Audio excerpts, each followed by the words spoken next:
Hello, Dr. Joe here. Now, in today's video, 3 things that sleep doctors do that help them to initiate sleep easily and also stay asleep. This is a copy and paste method. I want you to steal their methods. That way, you get good quality sleep, you fall asleep easily, and you also stay asleep. So, let's dive straight in. So here are 3 things that sleep doctors do to get good sleep, and that's what I'm going to be talking about in this very presentation. If you copy them, you'll be getting the same results just like them. So please pay attention because all of what is here is simply behavioral, nothing fancy, just simple things that you can do. So what's the first thing sleep doctors do? Well, it is that they swing their cortisol hormone levels diurnally. Now, before you feel baffled by what I've written here, don't worry, I'm going to explain it now.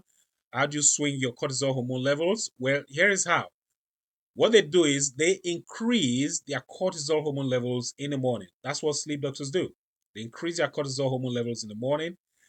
But come the evening, though, they will do the exact opposite. They want to decrease their cortisol hormone levels in the evenings. How do you raise your cortisol levels in the morning? Let's talk about that. Well, 2 things you can do. One is you expose your eyes to sunlight. Okay, this is very simple. You know, the sun is there, it's free. Just take advantage of the availability of the sun. So what you do, you don't look directly at the sun, you look in the direction of the sun. Okay, look in the direction of the sun, but not directly at the sun, because I don't want you to damage your eyes. When you do that, you'll be raising your cortisol hormone levels in the morning. Now, you may then be asking, well, during the winter months, we don't have a lot of sun. By the way, you can still look in the direction of where the sun should be on cloudy days. It still works. However, if you don't want to do that, what you can do is you expose your eyes to bright light, okay? Bright light, like the one you see in there. Expose yourself to bright light or blue light. If you do that, you will be raising your cortisol levels in the morning. So, what I'm saying there now is actually supported by science. This was a study that was published in the International Journal on Biology of Stress with the title Increase in Cortisol Concentration Due to Standardized Bright and Blue Light Exposure on Salivary Cortisol in the Mornings Following Sleep Laboratory. So, what I've said here, exposing your eyes to bright light or blue light will raise your cortisol levels, is supported by science. It is not conjecture. Okay?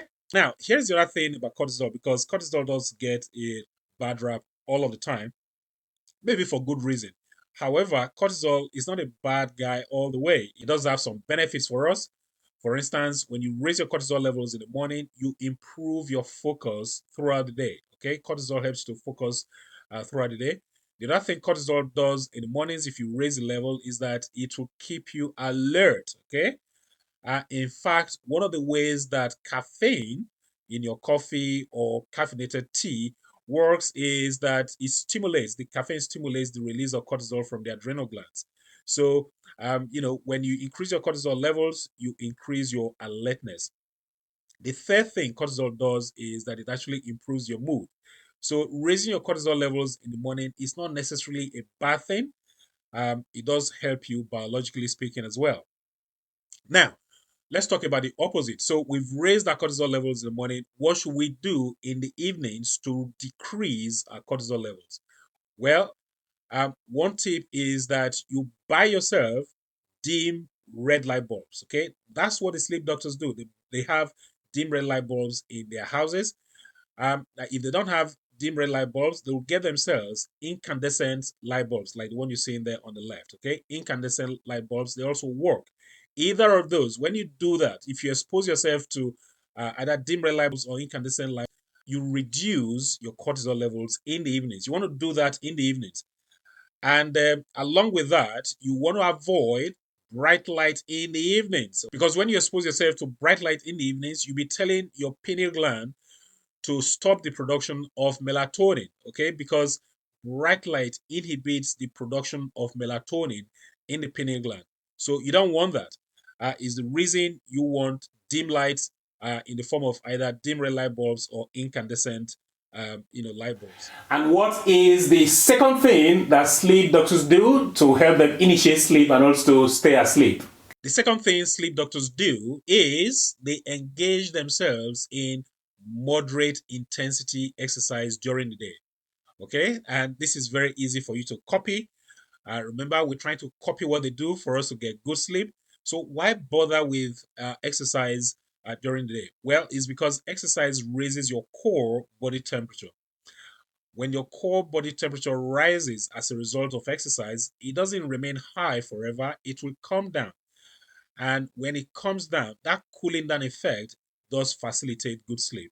Now, the other thing exercise does is that it helps you to release endorphins and serotonin. Now, the one that's really important to us as far as sleep is concerned is the serotonin, because the serotonin does get converted to melatonin in the evenings. So you have the serotonin during the day as a result of exercise. It gets converted to melatonin in the evenings. And of course, melatonin is our sleep hormone. So we need plenty of melatonin. Our pineal gland will be happy to convert the serotonin to melatonin for us, and then we get really good sleep. The third thing is that exercise does cause muscle fatigue. And of course, when you have muscle fatigue, that muscle needs to recover. And the recovery time for that muscle is when you have stage 4 sleep, which is the deep sleep. And guess what? Exercise will help you get that slow wave deep sleep, that stage 4 sleep. And then, of course, in turn, your muscle will recover. So it's a win win situation for you. So please engage in exercise. Now, your next question is going to be how long should we exercise for? Well, 30 to 60 minutes is just fine. A minimum of 30 minutes, push it to 60 minutes. That's great. If you want to exercise for longer, that's also fine. But you only need about 30 to 60 minutes of exercise. Moderate intensity exercise is what you need, and you'll be setting yourself up for really good sleep. Now, what time of the day to exercise? Well, see what works for you. That's what I've said there. You should see what works for you because everyone is different. Some people exercise in the mornings and they get really good sleep. Others will exercise later on in the day, and that is the type of exercise that will influence their sleep. Personally, when I exercise in the evenings, my sleep is a lot better than when I exercise in the mornings. But like I said, everyone is different, so that's why I've written there. See what works for you and your body. Just stick with it and run with it. And now, before we continue, just a quick plug. This is my book on managing high blood pressure with lifestyle approach. Links to get a book right below this very video. So, what about the third thing that sleep doctors do to help them initiate sleep and also stay asleep? The third thing sleep doctors do is they have a set bedtime and wake up time. Okay, a set bedtime and wake up time, and this is very important. Why do we want to do this? Well, it's because when we do this, we'll be setting our circadian clock. That's what the sleep doctors do. They have a fixed bedtime and a fixed wake up time, and this helps to set their circadian clock. So copy this, and when you do that, you will be really, really setting yourself up for a really good sleep. And here's the other thing between a fixed bedtime and a fixed wake up time, which one is more important? Well, I can tell you this a fixed wake up time is what you should be really aiming for. If you cannot have a fixed bedtime, if your bedtime needs to be variable, by all means, please have a fixed wake up time because when you do that, that helps to set your circadian clock. And once you have that fixed wake up time, your sleep quality will really, really improve. This might sound very simple, but please do it. Even on weekends, by the way, just have a fixed wake up time, 7 days a week, 365 days in a year, and you'll be setting yourself up for really good sleep. So your going to bedtime may vary. However, please do have a fixed wake up time. Okay, so there goes your tips. They are very easy, they're very simple. Copy and paste them, especially that last one, that very last tip that I gave to you. Have a fixed wake up time every day, every morning, and you're going to see a huge difference in your ability to fall asleep easily and also stay asleep. It's a very simple tip that you can start implementing straight away. Do that every day, even on weekends, and you're good to go. I've got some more tips that I'm going to be sharing with you folks later on. Be on the lookout for subsequent sleep videos. They should be coming up in the next couple of weeks. Until then, I'm hoping that you got some value from this very video. If you did, please give the video a thumbs up. Please like the video, and also please share this video with your friends, your family, with your colleagues. If you got any questions, any comments regarding the content of this very video presentation, go ahead, leave your comments or questions down below. That's it for this video. Until next time, well, this is Dr. Joe signing out.